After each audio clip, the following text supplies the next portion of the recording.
Port Moresby, Papua New Guinea, 1999. It was December 17, 1999. A gang was about to conduct one of the bank robbery that would be notorious in Papua New Guinea's or perhaps in the Pacific crime history. PNG Banking Corporation, or PNG building in the morning of December 17, 1999. The place gloomed with its morning sunshine, and the people were carrying on with their business routines. They never knew it would be the target of what would unfold that day.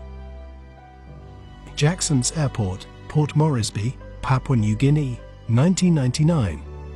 Two members of the gang came here and chartered the commercial chopper for the Pacific Helicopter Company with the cost of 4,000 kina purported for the feast in Rigo, Central Province.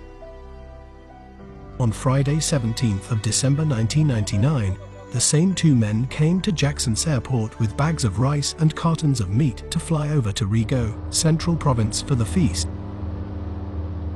But when the helicopter airborne, the two men pulled off the pilot headgear and ordered him to land at the Garahu suburb in Port Moresby. When the helicopter landed, three men boarded with automatic guns and grenades. They all dressed in PNG military camouflage and ordered the pilot with gunpoint to land the chopper at the PNG building in downtown Port Moresby. It was 11 a.m. in the morning when the helicopter landed on the roof of the PNG building. Four men pulled out and accessed the building through the vault, whilst one was guiding the pilot. The men went into the bank and shows the forged PNGDF crest to workers and said they're frustrated military personnel. Just when they want to seize the money elsewhere within the bank, the undercover police posted within the bank repelled with gunshots.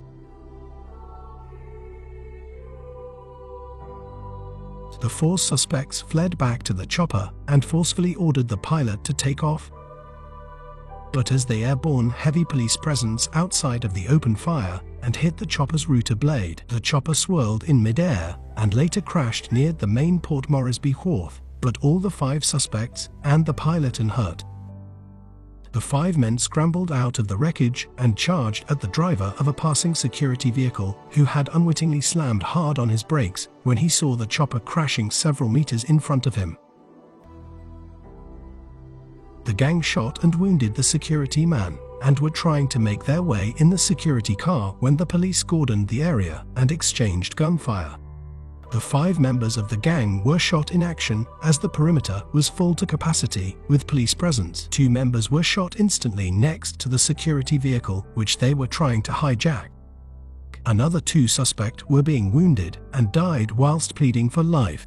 Another suspect was trying to conceal himself by seeking refuge in the bush several meters away from the wreckage and was trying to attack the police with hand grenade, and he was shot and killed. And after his body was dragged from the bush, 3 hand grenades and silver revolver were retrieved. Ironically, several weeks before the robbery, police helicopter riddled with bullets from automatic gunfire. The major suspect, identified in 11th hour of his life, Jonathan Davis, mixed parentage of Germany and Guatemala, confessed that he shot the police chopper in lead up to this robbery.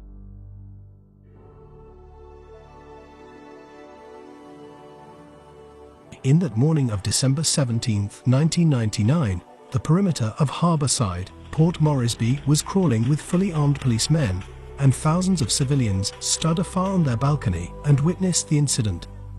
The chattering sound of gunfire was deafening as panic-stricken onlookers, fearing for their lives, ducked and scrambled for cover. But the urge to witness the whole episode prompted the public to stay in bid to witness this rather extraordinary episode of deadly gunplay. The scene, which was repeatedly likened to that of a Hollywood scene, was simply indescribable and somewhat nerve-wracking. Those who witnessed the heist would certainly have recurring memories of the robbery for a long time.